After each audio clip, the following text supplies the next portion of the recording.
mundo, segundo uma famosa profecia do vidente Nostradamus.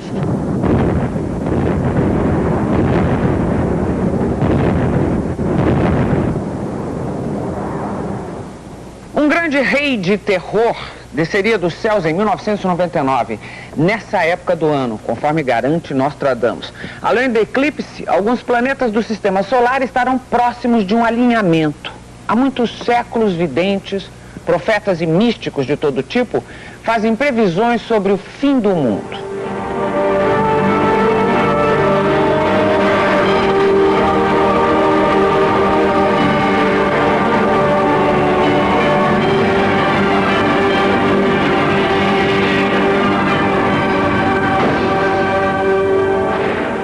Com a chegada do ano 2000, porém, os avisos estariam se tornando alarmantes.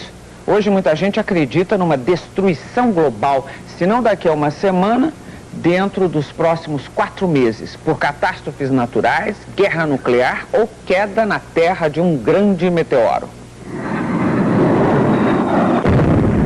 Esta noite, o SBT Repórter vai mostrar a história, os acertos e as dúvidas dessas profecias e por que muitos especialistas acreditam ou desmentem o fim da humanidade para breve.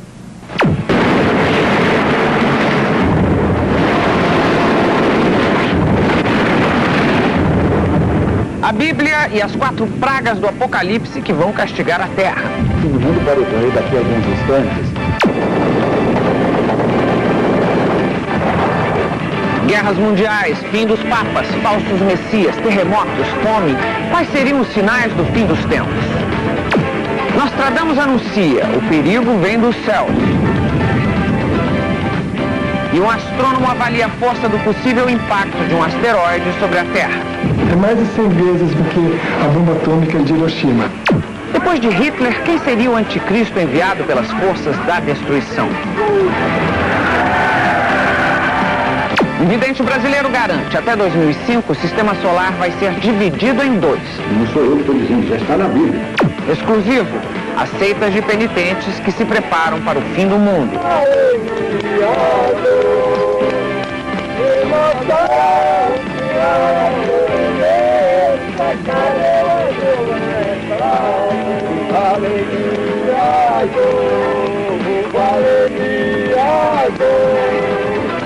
Já tem gente estocando comida para esperar a catástrofe. É para estar preparado. Estudiosos afirmam que seres extraterrestres estão mandando mensagens sobre a nova era. A nossa civilização vai permanecer. O fim dos tempos ressuscita os filmes catástrofe.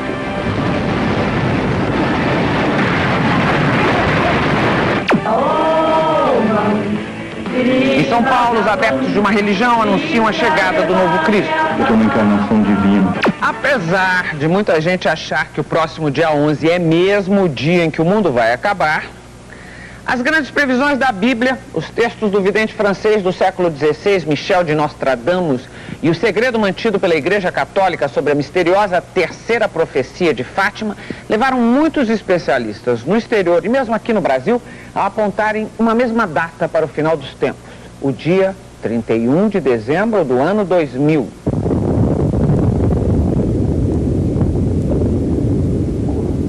A ideia do fim do mundo vem da própria Bíblia, a mais prestigiada fonte religiosa do mundo ocidental. E é no livro do Apocalipse, a última parte do Novo Testamento, que estão as previsões mais aterrorizantes. Segundo esse texto sagrado para os cristãos, no final dos tempos, a fome, a peste, a guerra e a morte estariam por toda parte. Esses 4 flagelos seriam os famosos 4 cavaleiros do Apocalipse. Eles prenunciariam a luta final entre as forças do bem e do mal, a chamada Batalha de Armagedon.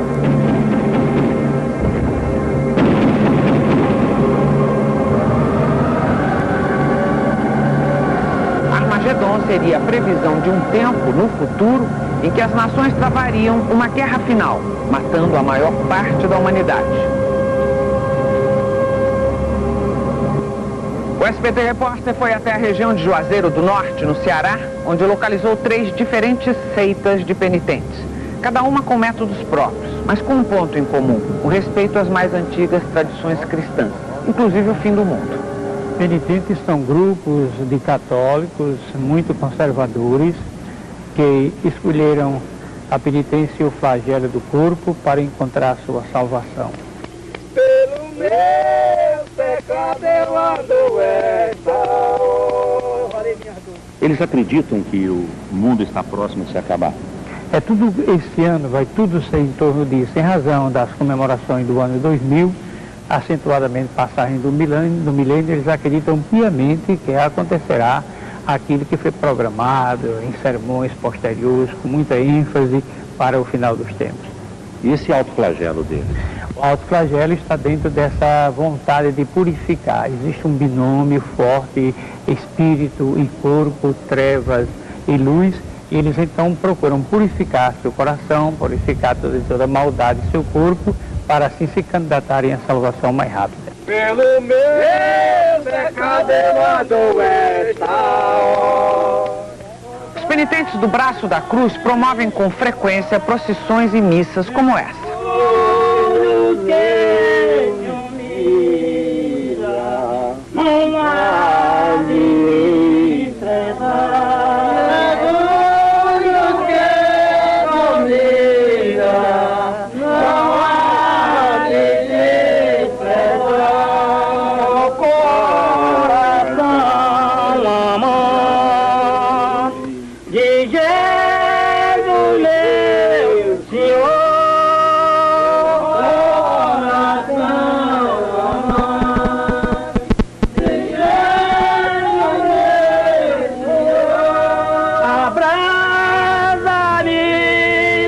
Chama do vosso ardente amor.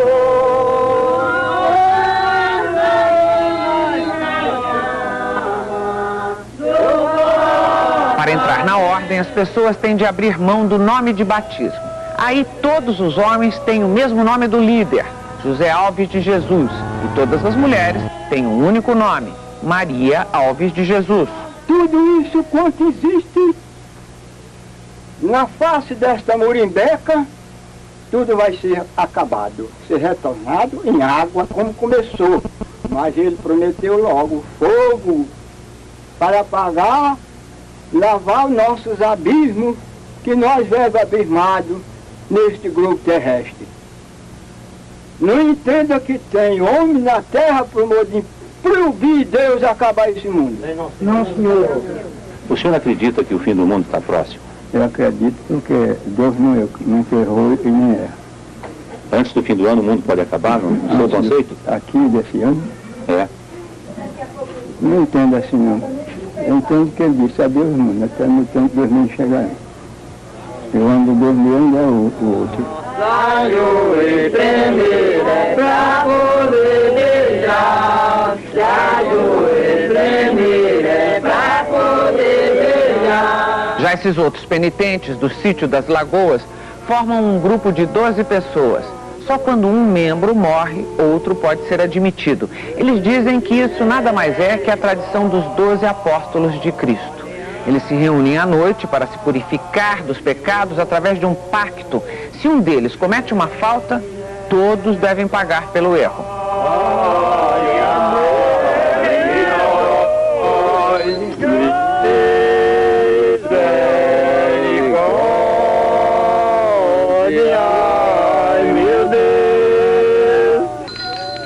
Peço desculpa a todos que por causa de você vai todo mundo pagar. Eu fico calado e aceito. Agora, meus amigos, que todos são nossos irmãos, nós estamos aqui em Coipo, agora eu não vou pagar só, vocês, nós todos vamos pagar por meu erro. Deus me perdoar, mas pelo erro que eu cometi. Agora nós todos vamos pagar. Não queiram que eu pague só.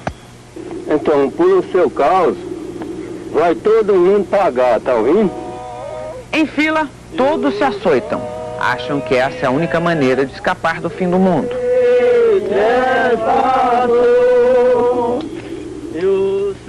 Você acredita no fim do mundo? Acredito. Agora vai ter uma diferença. Isso aí eu tenho certeza, estou quase na certeza, porque quando completar 2000, aí vai ter uma mudança aí total, que ninguém sabe o que vai ser. que vai ser de nós e de todo mundo. Essa cerimônia é uma preparação para isso? Sim. Já para nós não... Ver se nós, quando chegar esse dia, nós tá com mais coragem para vencer. Vocês estavam fazendo aquela cerimônia com um objeto, né? Como é que chama aqui? O cacho da disciplina. Cacho da disciplina. Onde é que está? Então, Deixa eu ver. Isso aqui é feito de um pedaço de couro de ferro, de 3 pontas de aço. Esse aço é afiado? Sim, é afiado. E quantas vezes por ano vocês fazem isso? Bom, essa parte aqui, nós só faz quando há erro, né? Quando há erro no discípulo, então promessa, às vezes até nós faz 2 ou 3, depende. Era tanto que fazer. Mas a cerimônia mais impressionante ocorre na Quaresma, promovida pela Ordem da Irmandade da Cruz. Homens e mulheres seguem cantando até um cemitério afastado.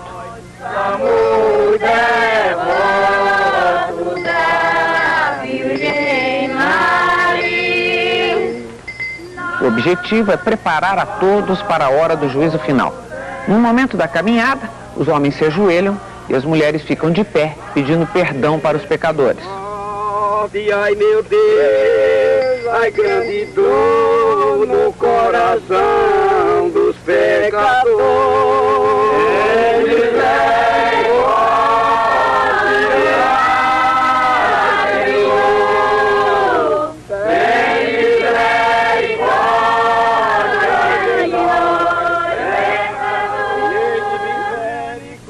Os penitentes chegam ao cemitério, aproximam-se de uma grande cruz e entoam os mesmos hinos que, segundo dizem, teriam sido trazidos de Roma no século passado por um padre muito reverenciado no Nordeste, o Frei Ibiapina.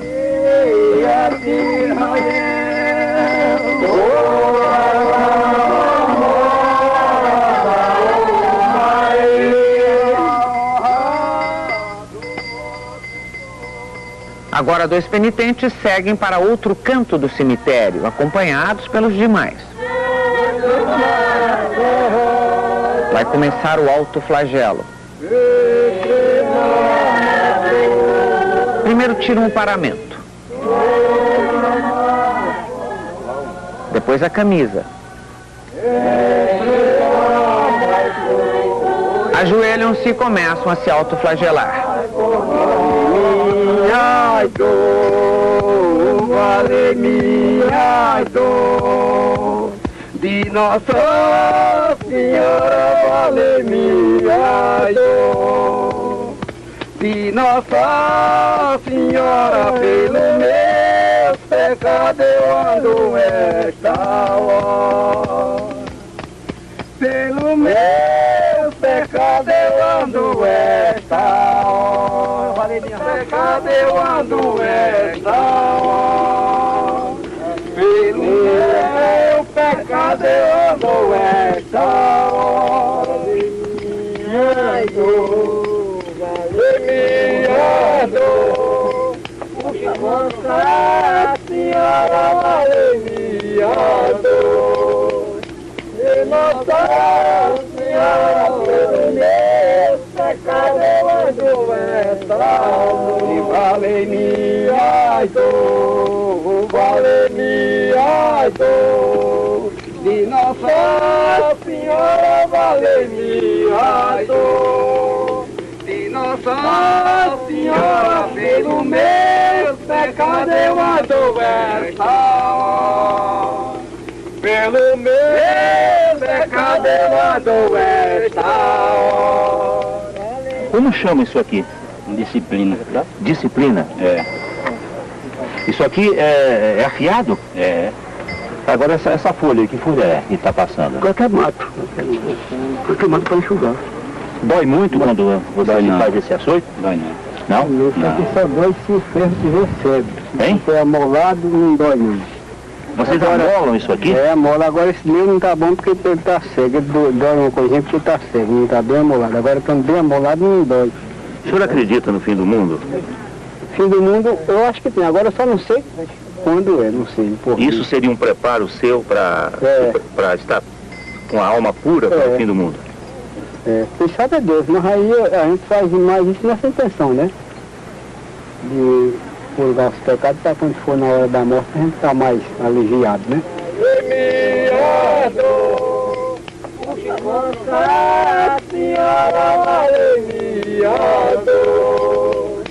No próximo bloco, as imagens do fim do mundo versão Hollywood. Daqui a pouco, um vidente brasileiro garante, até 2005 o sistema solar vai ser dividido em 2. Ainda hoje, os crentes do Novo Cristo contam o que ele já estaria fazendo para proteger a humanidade.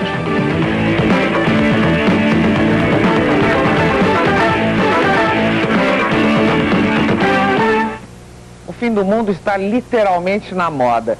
Um dos mais famosos estilistas da França, Paco Rabanne, você sabe quem é, nas horas vagas astrólogo amador, está convencido de que Paris vai ser destruída por um asteroide no próximo dia 11. Apesar de estar sendo processado por charlatanismo, Rabanne até lançou uma coleção de roupas com o tema do final dos tempos.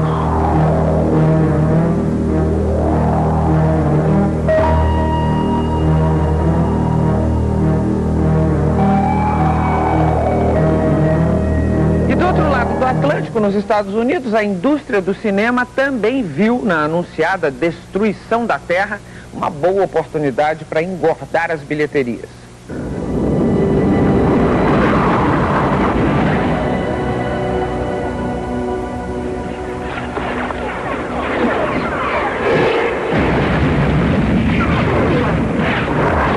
Duas superproduções foram lançadas no ano passado com praticamente o mesmo roteiro, inspirado em Nostradamus. Um ou mais meteoros gigantes entrariam em rota de colisão com a Terra. O choque destruiria tudo.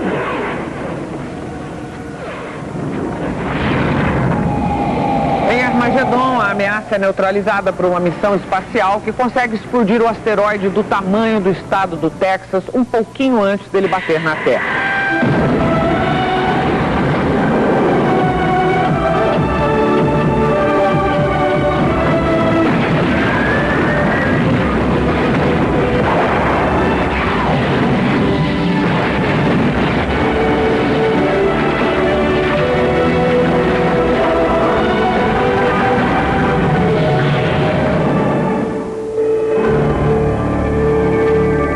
Custo de 325 milhões de dólares, Impacto Profundo conta uma história menos feliz.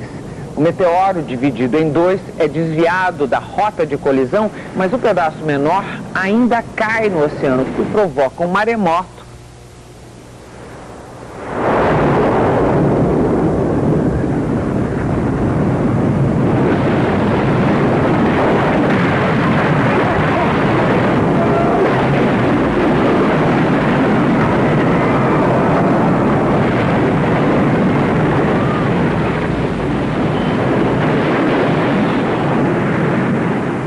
Caros, em geral, são produzidos somente depois que pesquisas de opinião identificam quais os temas em alta junto ao público. E o fim do mundo, venha um dia ou não, sempre fascinou cada um de nós. Uma pesquisa mostra, por exemplo, que 11% dos franceses, ou seja, quase 7 milhões de pessoas, acreditam de fato que o mundo está para acabar dentro de uma semana. No Japão, nos últimos meses, mais de 30 livros sobre o juízo final chegaram às livrarias. 17% dos estudantes japoneses acham que a humanidade vai acabar neste mês.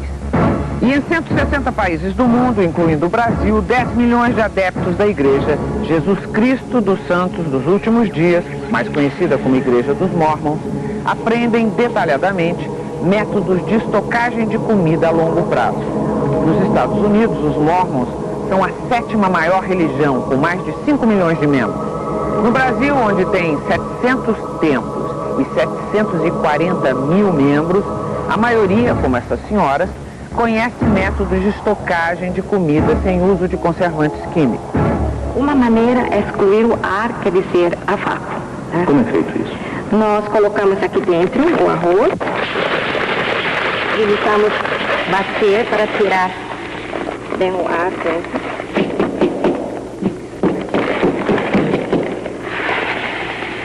Até mais ou menos Aqui, não pode encher muito.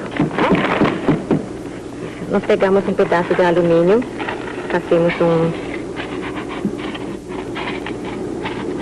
aqui no centro pegamos um pouquinho de algodão com um pouquinho de álcool, cuidado para não se queimar, bem aqui no centro onde está o alumínio.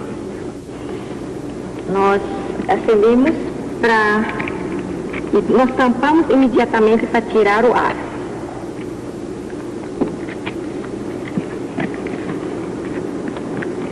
Isso vai fazer com que todo o ar... Isso. Na hora que ele acaba o ar, a tampa, ele afunda. Então, a gente sabe que realmente está sem ar dentro. Agora, o arroz conservado desse jeito, ele dura quanto tempo? Dura de 2 a 3 anos. Os grãos podem ser conservados de diversas maneiras. Uma delas combina garrafas usadas de refrigerantes com dentes de alho. O alho, ele conserva. Agora tem que ser dentes de alho com casca e precisa ter cuidado para não ter nenhum alho estragado, nenhum dente estragado, lógico. 3 dentes para 4 dedos de arroz, né? Ou qualquer grão. Com alho não dura tanto. Geralmente nós guardamos 1 ano e meio, né? Até 2 anos ele conserva. Até feijão pré-cozido e ovos podem ser guardados por muito tempo. Simplesmente nós esquentamos o feijão por uns 5 minutos, depois nós vamos colocar num vidro limpo, que já foi esterilizado. Está pré-cozido? Ele está pré-cozido. Esse foi pré-cozido no micro-ondas. Até mais ou menos 2 dedos. Depois nós completamos com água fervendo.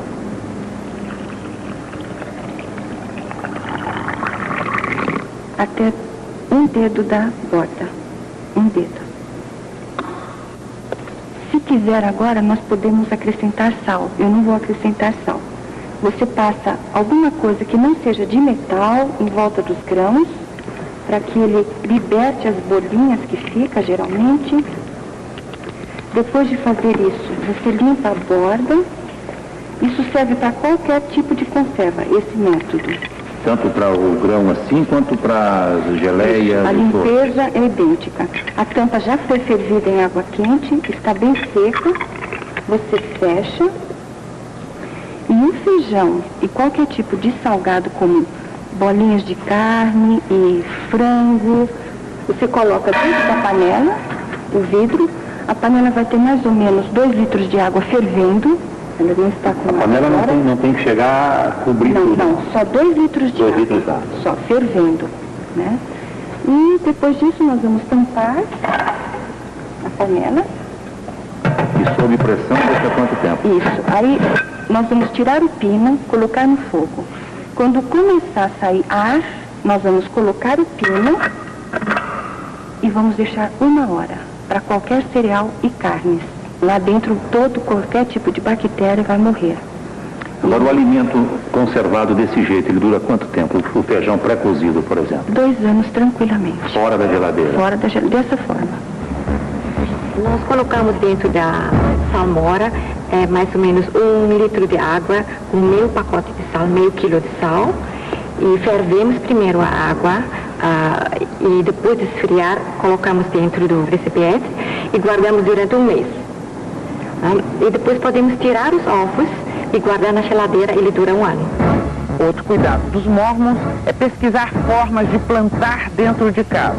Agora, exemplo da couve e do repolho, é o mesmo processo da alface. Semeia no caixotinho, quando a muda adquire 5 centímetros, você passa para o local definitivo e pode deixar. Apenas que dá um espaço de 10 a 15 centímetros, para que ela fique no tamanho adulto e uma muda não atrapalhe a outra. Esse é o Tahiti.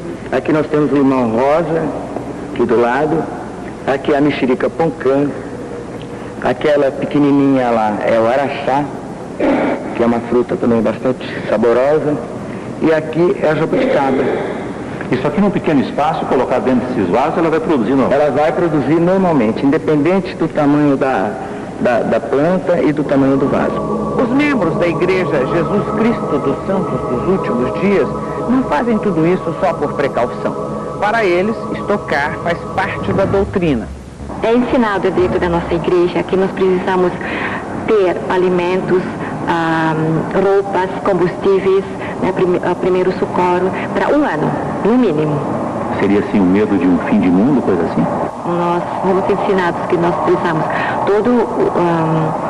o chefe de família ou lar precisa estar preparado em qualquer época, em qualquer tempo, para qualquer dificuldade. A explicação oficial dos líderes dos Mormons aponta para dois lados. Por um, concordam que o fim dos tempos e o retorno de Cristo podem estar próximos. Por outro, alegam que o programa de estocagem de comida seria apenas prevenção contra o desemprego. A gente vê a venda de Cristo, hoje estima-se mais de 100 milhões de dólares, a venda de CDs, discos, programas, correntes, e tudo isso que está acontecendo no mundo religioso. Eu creio, uma leitura da Bíblia, que tudo isso prenuncia esses acontecimentos que marcam a pré-vinda de Jesus Cristo. Fala-se muito que vocês da Igreja de Jesus Cristo dos Santos dos Últimos Dias, os Mormons, estocam alimentos, pensando num eventual fim de mundo, é verdade? Não. O programa de estocagem de alimentos ensinado pela Igreja a seus membros é um programa comum. Ele tem um caráter social. Nós vivemos hoje de uma época de muita insegurança, desemprego, etc. E os membros da Igreja são ensinados a fazer estocagem, sobretudo como uma medida de segurança familiar, como uma medida de independência em relação às coisas que podem acontecer de uma família. No próximo bloco, um astrônomo avalia a força do possível impacto de um asteroide sobre a Terra. Daqui a pouco, os ufólogos que dizem falar com extraterrestres asseguram: o mundo não vai acabar, é só mudar. E ainda hoje essas pessoas acreditam: o novo Cristo já está entre nós. Sistemas esotéricos existem muito, mas seriedade, eficiência e, acima de tudo, compromisso com a verdade, você só encontra aqui. Eu não tomo nenhuma decisão sem antes consultar Marlene Deon e seus discípulos. 0800 781 123. Estamos aguardando a sua ligação. Mude a sua vida. Ligue agora. Eu liguei e comprovei. Não há ninguém melhor do que Marlene Deon. Acredite.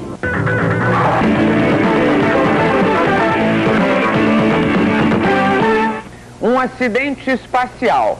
Essa talvez seja uma das formas mais comuns de se imaginar o fim do mundo. A Terra se chocaria ou seria afetada pela passagem de algum planeta desconhecido, ou um meteoro de gigantescas proporções cairia por aqui provocando o apocalipse. É numa hipótese desse tipo que acredita um paranormal brasileiro. Ele afirma ter contato com seres extraterrestres desde os 8 anos de idade. Domingos Iese é autor de vários livros, pesquisador e, pelo que diz, paranormal. Para Iese, um grande planeta que ainda não teria sido descoberto estaria se aproximando perigosamente da Terra. Que vai ocorrer uma grande transformação do nosso sistema solar, provocada por um grande astro chamado Sidéreos, 29 vezes maior que o Sol. Esse astro vai modificar a Terra em que sentido? Esse astro vai desdobrar o nosso sistema solar em dois, são 12 planetas, metade desses planetas seguirá com o Sol, outra metade seguirá com Júpiter. Quando isso vai acontecer? Está previsto até 2005, já está acontecendo, mas a culminância se dará em 2005, quando 2 sóis serão avistados sobre a Terra. Qualquer habitante avistará. Como é que o senhor sabe tudo isso? Desde criança os extraterrestres me informam. É como se ele estivesse presente aqui à minha frente e emitindo tudo aquilo que ele quer dizer, na linguagem dele, mas o meu cérebro filtra isso e traduz para mim o que ele quer dizer. Dá para entrar em contato com ele agora?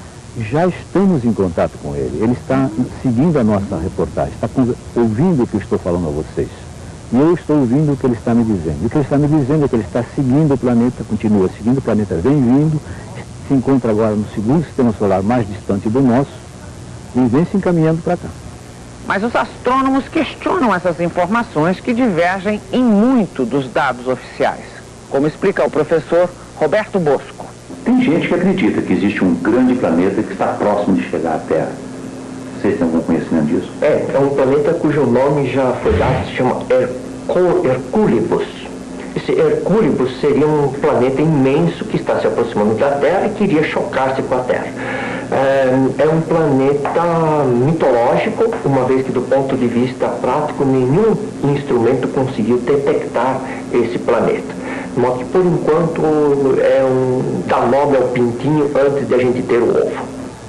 Entretanto, os cientistas admitem que o choque da Terra com um asteroide de grande porte seria sempre uma possibilidade.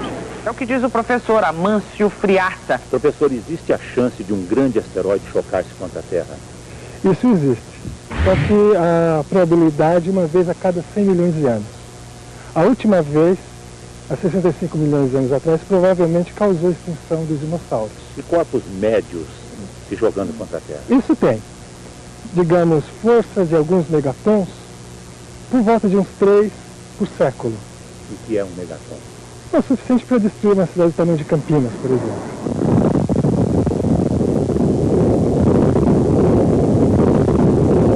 Professor, o que acontece com a inclinação da Terra? Com o tempo, esse eixo ele vai ficando cada vez mais vertical. Então agora ele está se verticalizando, vai atingir 21 graus e meio e depois ele volta a oscilar até atingir um máximo de 24 graus e meio. Mas nesses movimentos o mar então pode invadir a Terra.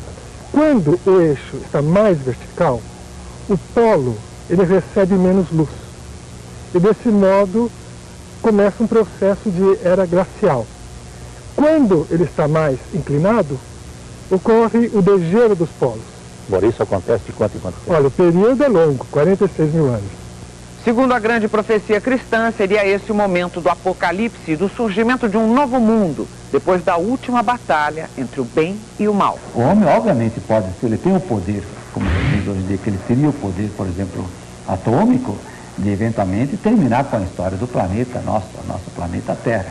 Não com o universo, claro, mas com o nosso planeta Terra, poderia até isso ser eventualmente, claro que nós esperamos que isso nunca ocorra, espero que não, que ninguém louco faça.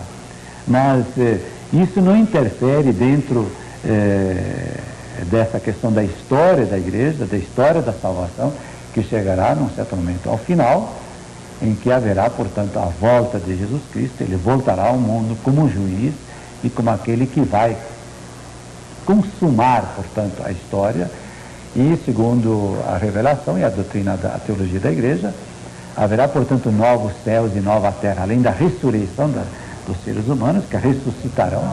Obviamente, o fim do mundo pode ocorrer daqui a alguns instantes, mas Jesus Cristo mesmo diz claramente, está no Evangelho, que ninguém sabe quando será o fim, que só o Pai é que sabe quando é que será o fim. Vamos ver agora os 12 sinais que, segundo as Escrituras, indicariam a aproximação do fim. Alguns já aconteceram e outros estariam em vias de se realizar. O retorno dos judeus a Israel. O ateísmo regendo a terra. O fim da linhagem dos papas. A sedução dos homens por falsos profetas. Guerras em todo o planeta. Anúncio do evangelho em todo o mundo. Conversão dos judeus. Grandes prodígios científicos, perseguições aos cristãos, terremotos, fome e flagelos, homens julgando-se iguais a Deus, nascimento do anticristo. Nostradamus teria previsto a Primeira e a Segunda Guerras Mundiais, o bombardeio das grandes cidades, a destruição nuclear de Hiroshima e Nagasaki, a morte dos Kennedy, além de outros fatos da história. E como escreveu sobre um grande rei de terror que apareceria nos céus em 1999, nesta época do ano, isso está sendo associado ao eclipse da semana que vem. Um eclipse que vai ter algumas características especiais. O que vai acontecer é que os planetas envolvidos são, bem, a Terra vai estar aqui, o Sol aqui, a Lua entre eles, e os planetas que vão estar mais ou menos alinhados são Urano, Netuno, Mercúrio e Vênus. Para outros intérpretes de Nostradamus, os sinais do fim incluiriam degradação ambiental, derretimento de calotas polares, alterações geológicas violentas, choques políticos, saltos tecnológicos. O maior problema, naturalmente, seria determinar com exatidão quando esses fatos aconteceriam. Ao redor do ano 1000, as pessoas também acreditavam que o mundo iria se acabar, como lembra esse especialista em história medieval da Universidade de São Paulo. O ano 1000 coincidiu com uma série de más colheitas, o que provocou uma série de epidemias, inclusive pestes, né? Isso fez com que as pessoas ficassem receosas, né, de serem vítimas de um castigo divino e passaram a doar seus bens, saírem em peregrinação e se autoflagelarem. A mesma coisa que está acontecendo hoje. E é sempre bom lembrar que o mundo não acabou na virada do ano 999 para o ano 1000. O calendário da era cristã está errado. Por quê? Bom, na época, quando Cristo nasceu, mais ou menos, quando subiu ao poder um governador, recebia o nome, então, de era daquele governador. Então, se subiu o João, então era do João. A hora que o João morria, subiu o José, era do José. E assim para frente. Até que subiu ao poder um imperador chamado Dioclésio, que mesmo depois da morte dele, continuaram a contar os anos em função da era diocleciana.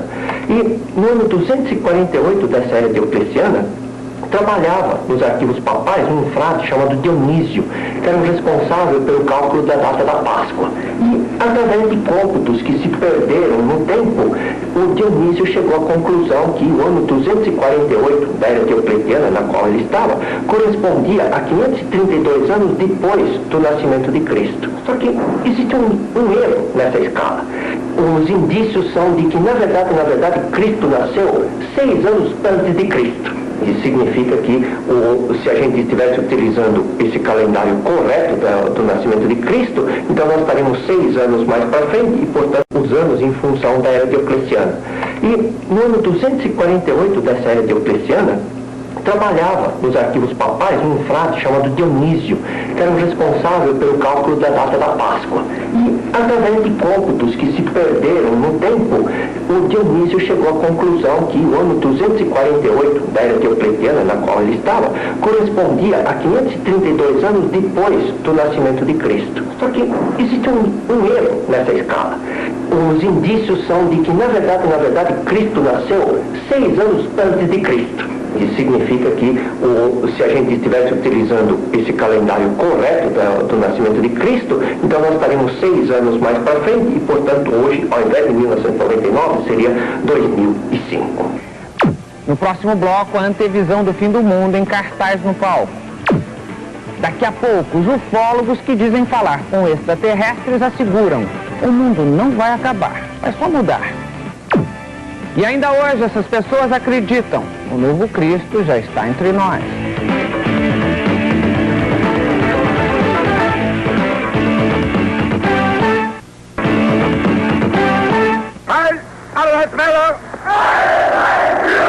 A pior previsão de Nostradamus seria a vinda do terceiro anticristo.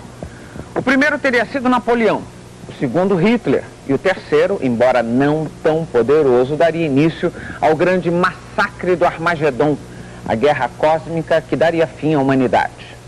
O anticristo seria um líder carismático, como Jim Jones.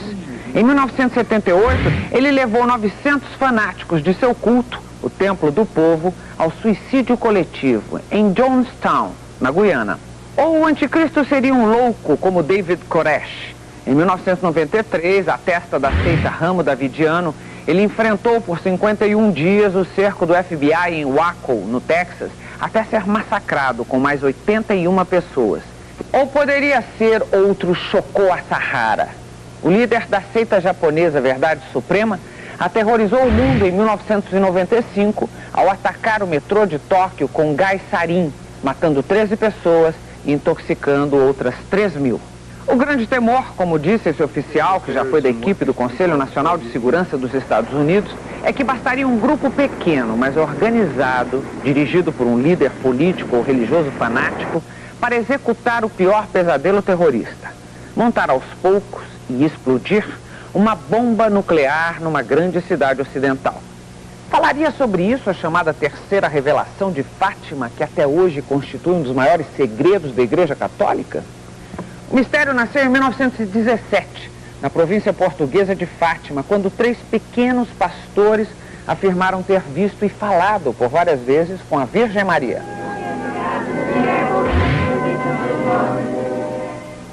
A mãe de Jesus teria feito 3 revelações assombrosas às crianças. A primeira seria uma visão do inferno.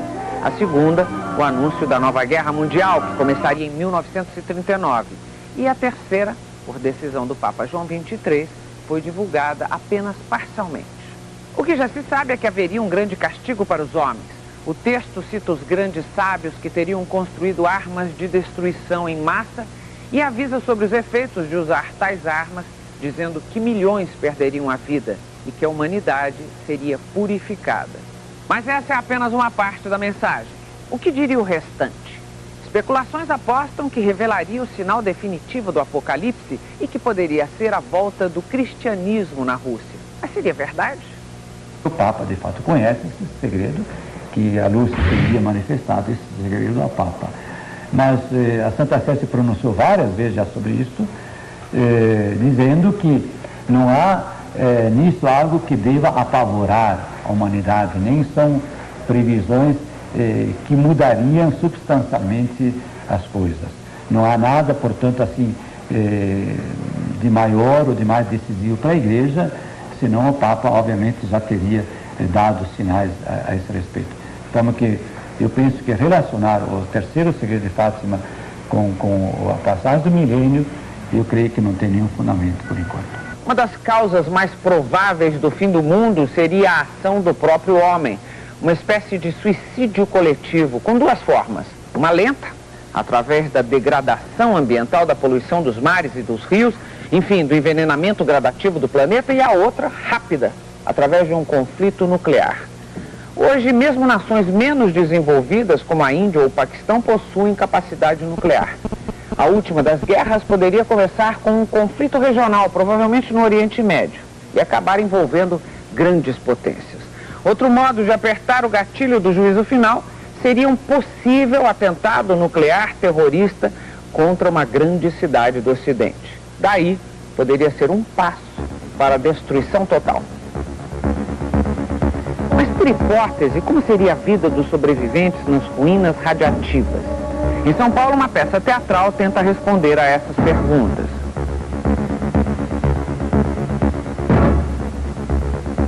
Esse é o provável cenário depois da catástrofe na visão desses artistas.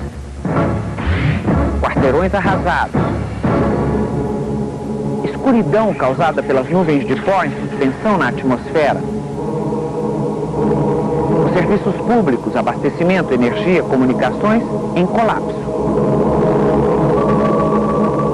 Nas ruínas da civilização, os raros sobreviventes lutariam ferozmente pela vida, procurando comida com a ajuda de medidores de radiação, nas poucas áreas que tivessem escapado da contaminação.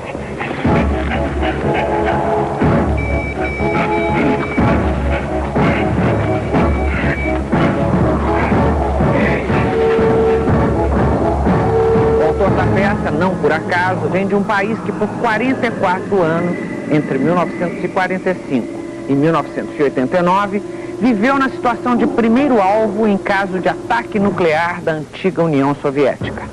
O alemão Harald Müller e o brasileiro Rubens Rusch, diretor da peça, dizem que a montagem é um alerta sobre o perigo que a humanidade corre se não mudar o rumo de seu atual desenvolvimento. Mas nem todas as visões da passagem do milênio são tão apocalípticas. Em Santo André, a 10 quilômetros de São Paulo, ufólogos, ou seja, estudiosos dos discos voadores, também dizem estar em contato com seres extraterrestres da estrela Arcturus. Mas as mensagens que dizem receber são até animadoras. Mesmo o eclipse da semana que vem não os assusta. E catastrófico para agosto, o que nós temos é um eclipse solar que nem vai ser visível aqui no nosso hemisfério, só no hemisfério norte, um acontecimento normal que não vejo o que isso pode acarretar como o fim do mundo, mas o que nos passaram é o seguinte: haverá uma disposição planetária e isso traria uma reforma planetária, seria o símbolo do apocalipse.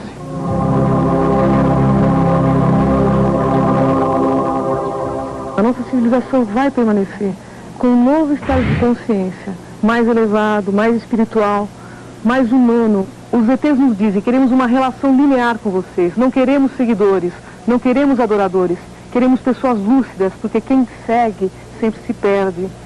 E o que eles dizem para você com relação ao fim do mundo? Eles dizem que o final do mundo não vai ocorrer e que eu lance um desafio.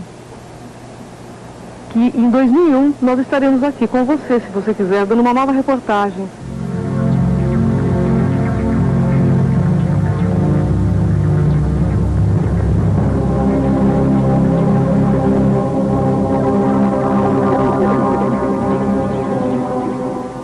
Outras pessoas que mantêm a calma são os membros desse grupo, a Fraternidade Branca Universal Sudha Dharma Mandalam, de origem hindu, que teria mais de 18 mil anos.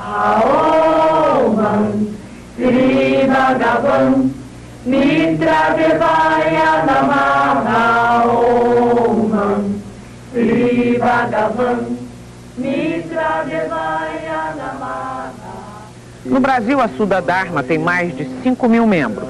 Essa é uma cerimônia em São Paulo.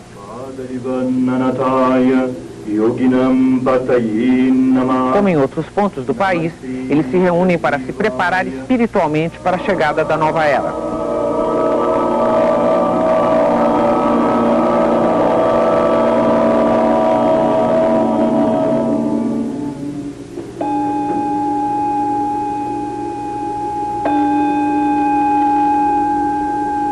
Estamos vivendo um momento realmente muito crítico da história da humanidade. A cada mudança que nós passamos, nós acreditamos num fim. O próprio ser humano, individualmente, quando muda de vida, muda de profissão, muda de relacionamento, parece que está terminando uma fase da vida dele e iniciando outra. Então sempre vem a ideia de um fim nesse momento. Nós estamos vivendo essa era, esse momento de transição da humanidade. Então parece haver um fim. Mas o fim do mundo é um conceito relativo. É o fim de uma vivência baseada na separatividade. Uma vivência baseada na não veracidade, na violência. O mundo não vai acabar nunca. Nós somos um planeta de evolução. E nós temos um infinito ainda de espiritualidade para crescer. Os adeptos da Sudha Dharma falam também de sua crença de que o novo Cristo já existe. Nasceu no ano de 1919 um grande ser, um grande avatar, que é uma encarnação divina. Esses avataras vêm periodicamente quando a humanidade passa por um período crítico. E como nós estamos passando por esse período, um grande ser, denominado Bhagavan Mitradeva, nasceu no sul da Índia e em seguida foi conduzido ao Himalaia. E desde esse momento ele vive aí e de lá ele faz sua meditação transcendental, sua meditação yógica. Com isso ele expande a sua energia, sua luz, seu poder, suas bênçãos e principalmente sua proteção para toda a humanidade. Falou do Mitradeva e apontou um determinado momento para aquela imagem que está ali. Seria esta a imagem do novo Cristo na Terra? Exatamente. Quando jovem? Quando jovem, ou seja, ele foi visto assim e mantém essa mesma forma aqueles discípulos que podem vê-lo até hoje.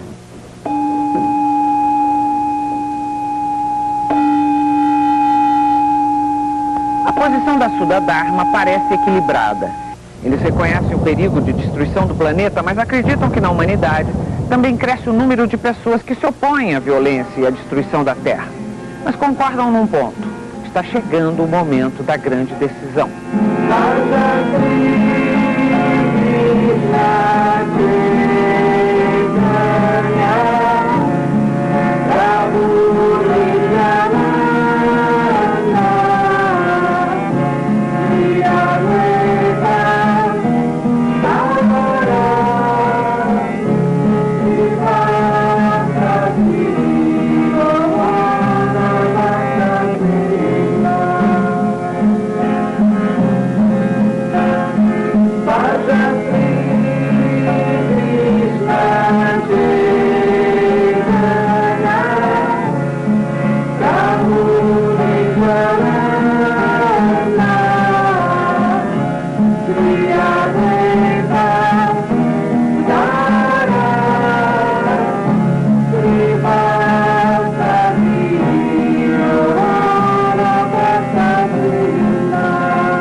No bloco.